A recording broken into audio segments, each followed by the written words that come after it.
Hello and welcome to The Report with me, Jonathan Steele. Libya has been plunged into new turmoil as Islamist fighters have seized control of the Libyan capital Tripoli. There have been airstrikes by foreign aircraft on Tripoli, which came as a shock to the United States, according to US officials. The strikes, so far attributed to the United Arab Emirates aircraft, come amid an escalation of conflict between rival militia groups in the country. Octavia Bell has more with this report.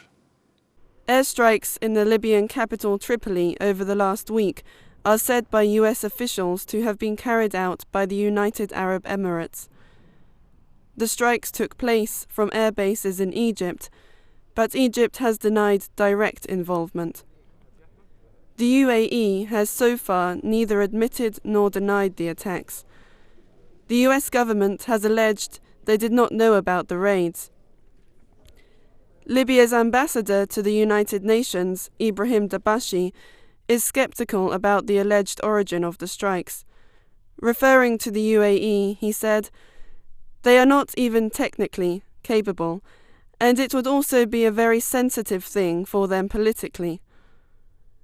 The attacks targeted anti-government Islamist militias, but failed to stop the militias taking more ground in the capital, including Tripoli Airport, which was seized from a pro-government group on Saturday.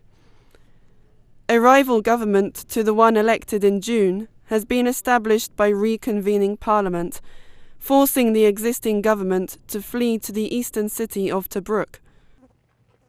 A joint statement, signed by Washington, Paris, Berlin, Rome and London, said that outside interference in Libya exacerbates current divisions and undermines Libya's democratic transition. A conference in Cairo yesterday, attended by Libya's and Egypt's foreign ministers, agreed to not intervening directly in Libya. The escalation of the conflict over the past week comes amid concerns that Libya is slipping into a civil war. With airstrikes so far attributed to the United Arab Emirates, the battle for influence is being seen as a proxy war between militia groups who are attempting to take control of the country and parts of the Middle East's old order, first challenged during the Arab Spring 3 years ago. Octavia Bell, The Report, Islam Channel. I'm joined now in the studio by Richard Reeve, the Director of the Sustainable Security Programme at the Oxford Research Group, and on Skype by Dr. Mattia Toaldo, a Policy Fellow at the European Council on Foreign Relations. Welcome to you both. Let me start with you, Richard. I mean, how serious are these foreign airstrikes? I mean, is this a massive sort of escalation of what's going on in Libya? I think it's a steady escalation of what's been happening over the past few months. Really, Libya is heading for a perfect storm in terms of foreign intervention, in terms of domestic conflict, and the confluence of those two things. There's interest from all of the surrounding countries almost of Libya in terms of backing proxies or militias within Libya.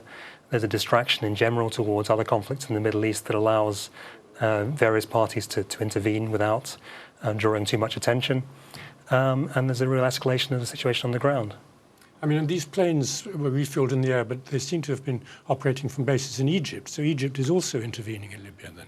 That seems to be the case. And we've seen allegations of Egypt, Algeria, the UAE, Sudan, Qatar backing various factions in the civil war. But certainly if these are Emirati planes, then they'd have to fly over Egypt and use probably Egyptian bases to stage their attacks. So there's something of an alliance building against the Islamist factions in particular in Libya from not just Egypt and the Emirates, but a large number of Arab states in the region and in the Gulf as well. And can we believe the US when they claim not to have known about these strikes?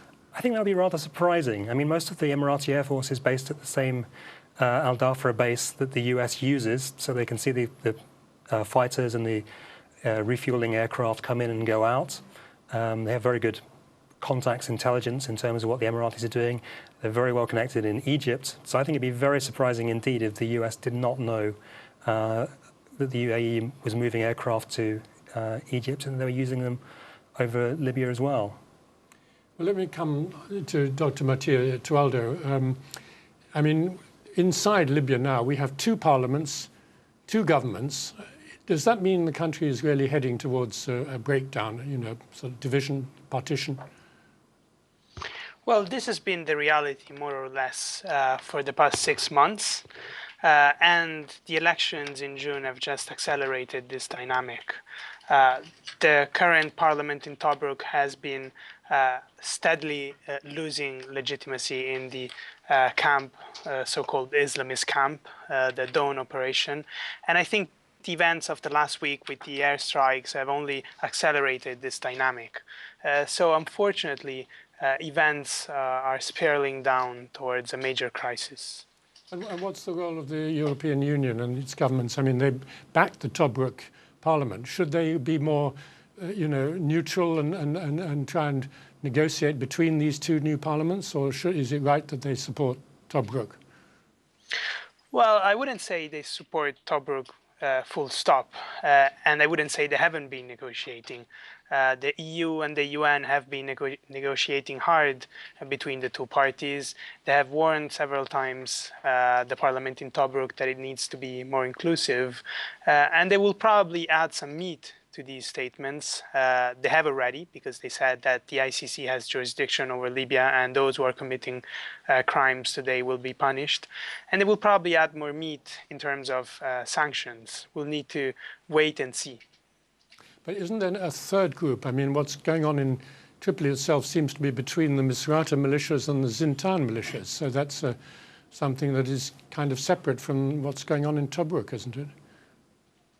Well, no, it's part of the same struggle between what is called Operation Dignity, which claims to be anti-Islamist, and Operation Dawn, which claims to be defending the revolution from members of the former Gaddafi regime.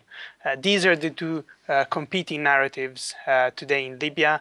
The two coalitions have locked themselves into these narratives, and regional dynamics help them be keener to fight than to negotiate. And where do you think it's going now? I mean, is it likely to get even worse as a result of this, you know, foreign involvement, increasing foreign involvement?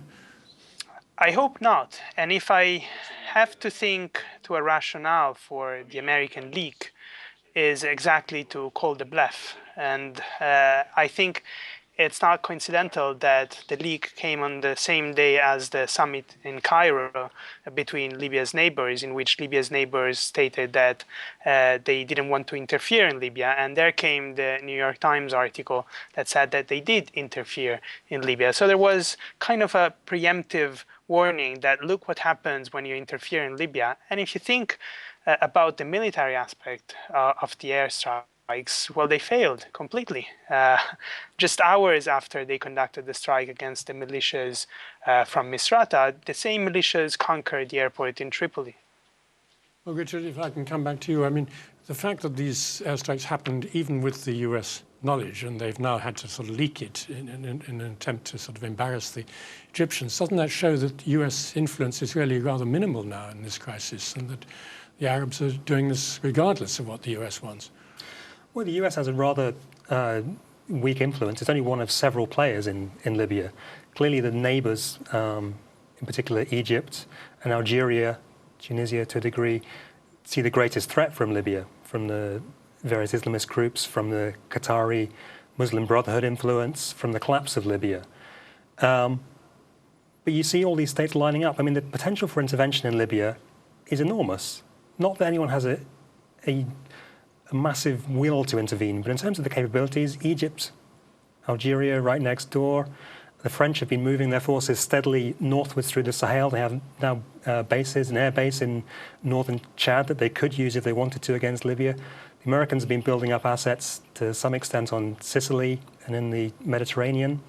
They're particularly interested in revenge, if you will, against Ansar al-Sharia for the attacks on the US diplomatic facilities in Benghazi 2 years ago. A lot of momentum in Congress around that, US midterms coming up. There's a lot of incentives for intervention from a lot of different parties, and it's all a very confusing situation, I think. But I mean, taking the sort of longer view, do you think anybody in the policy-making field realized in 2011, when the NATO intervened, that it was going to lead to this incredible fracturing of the country? Well, this is a lesson that's not learned again and again with interventions. I mean, we've seen it in Iraq, we've seen it in Afghanistan, we see it in Libya, I'm sure we'll see it in Mali as well. Wherever these interventions, however well-meaning or however not well-meaning, there's always the unintended consequences that come out of these. And there's always impacts on the society, there's also impact on the countries around. And these security dynamics ebb and flow, and they come back to bite you. Well, Dr. Toaldo, let me ask you the same point. I mean, do you think it was a mistake for the Europeans to intervene in Libya 3 years ago with military force, I mean? I'm not sure what Libya would have looked like now had NATO not intervened in 2011. I think, yes, there were mistakes which were made after the intervention was over, after Gaddafi was killed. But I think the main problem was a number of decisions taken by the Libyan leadership, the Libyan revolutionary leadership, which actually helped to create the actual turmoil. For instance, the decision not to disband the revolutionary militias, but actually to integrate them, quote unquote, into the army and provide them with salaries, so that now you have several tens of thousands, if not hundreds of thousands of fighters who actually receive a government salary. And I could go on with other decisions which have been very divisive, which have been informed on the idea that the winner takes all and it's all a zero-sum game in which you can eliminate the other part. But if they tried to disarm the militias after the collapse of Gaddafi, I mean, wouldn't there have been massive resistance from those militias?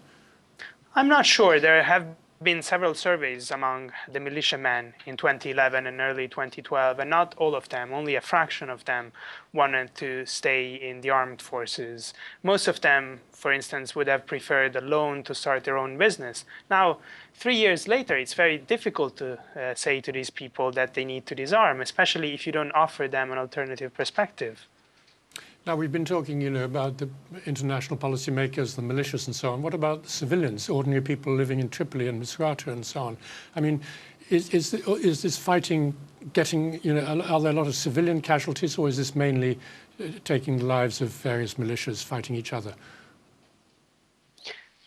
This has been already a terrible conflict for civilians, not just because of casualties, but also in terms of IDPs, internally displaced people, people fleeing from Libya. Tunisia said that 147,000 Libyans have sought refuge in Tunisia since the beginning of the crisis, for instance. There are electricity cuts, water cuts, there is no gasoline.